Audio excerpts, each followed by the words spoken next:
নমস্কাৰ বন্ধু বান্ধৱীসকল বহুত দিন বিৰতিৰ পাছত আকৌ উভতি আহিলোঁ এটা নতুন ৰেচিপি লৈ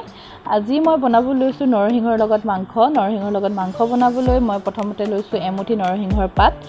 আৰু লগতে লৈছোঁ আলু দুটা সৰু বিলাহী দুটা পাঁচটা মিডিয়াম সাইজৰ পিয়াজ তিনটা জলকীয়া নহৰু আদা লগতে আধা কেজি মাংস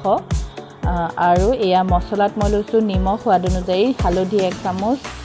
মিট মছলা 1 চামুচ আৰু জিৰা গুড়া 1 চামুচ জলকীয়া গুড়া আধা চামুচ আৰু জালুকৰ গুড়া আধা চামুচ এতিয়া মই নৰসিংহৰ পাতখিনি ঠাৰিখিনি গুচাই ভালকৈ ধুই এনেকৈ পেষ্ট বনাই লৈছোঁ মিক্সিত আৰু লগতে পিয়াজ নহৰু আদা আৰু জলকীয়া খিনিও ধুনীয়াকৈ পেষ্ট বনাই ললোঁ আৰু এনেকৈ মাংসখিনি দি দিছোঁ এয়া দেখিছেনে এনেকৈ মাংসখিনি দি দিছোঁ আৰু লগতে দিছোঁ মছলাখিনি নিমখ হালধি জলকীয়া গুড়ি জালুকৰ গুড়ি এইখিনি গোটেইখিনি মছলাখিনি দি দিছোঁ আৰু লগতে বিলাহী দুটা যে লৈছিলোঁ সেই দুটাও মিক্সিত পেষ্ট কৰি এনেকৈ দি দিছোঁ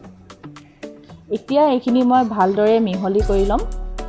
ভালদৰে সানি ল'ম এয়া দেখিছেনে এনেকৈ ভালদৰে সানি লৈছোঁ আৰু সানি লোৱাৰ পাছত মই ঢাকোন এখন দি এইখিনি প্ৰায় আধা ঘণ্টামান ৰাখি দিম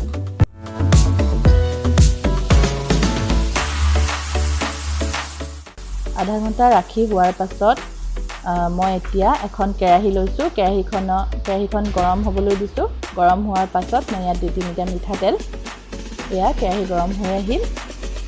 এয়া মিঠাতেল দি দিছোঁ তেল কিন্তু অকণমান সৰহকৈ দিছোঁ মই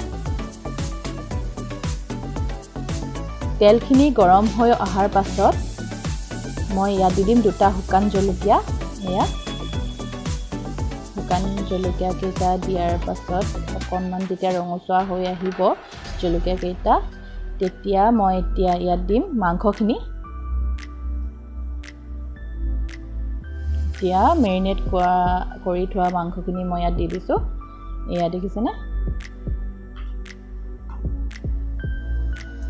এনেকৈ মাংসখিনি দিয়াৰ পাছত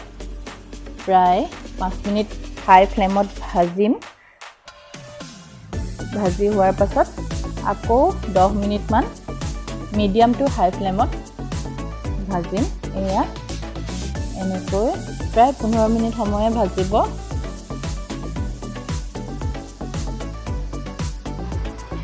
এতিয়া মাংসখিনি ভাজি থাকোঁতে মই ইয়াত আলু কেইটুকুৰা দি দিম এয়া দি দিছোঁ আলু কেইটুকুৰা